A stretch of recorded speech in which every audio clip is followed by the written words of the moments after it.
Hey, I'm Jason Andrews, and we're here at Spotlight Sound Studio, and I'm with the incredible Grant Reynolds. Thank you. Stop it. We're here trying out some different amps and seeing the difference between them. We have an interesting piece here. It's an Ampeg. They call it the Portaflex. So the model is a B-15. It's a little 30-watt Ampeg bass amp, guitar amp. A lot of people use it for bass, but I also use it for guitar.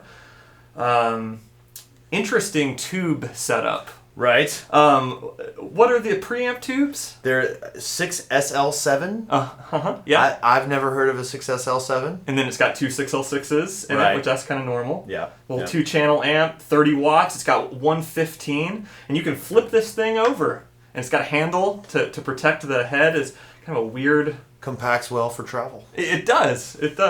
But people love this thing. It's really warm sounding, and it's a unique amp. You said a lot of people try to buy it off of you when they're in here All the time. doing sessions. Yeah, all the time. Yeah. And Ampeg is doing a reissue of this amp. Oh, now. really? Yeah, so they have a modern take on this. But it doesn't really have a lot of power.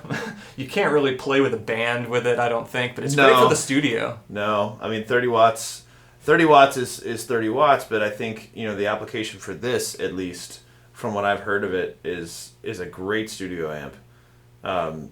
With different, I mean, obviously bass players are going to like it for that big warm thing that the 6L6 It's is smooth. giving you. Yeah. And we've got a little off the rack Mexican Telecaster that we're playing with.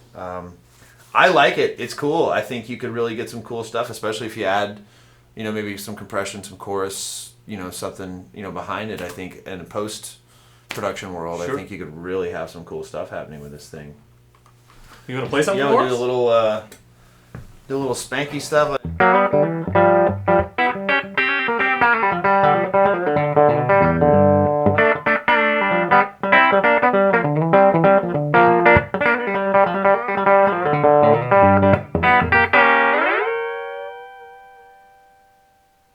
Awesome. I like it. Yeah. Yeah, man. Very cool. Well, thanks for joining us. We'll see you next time.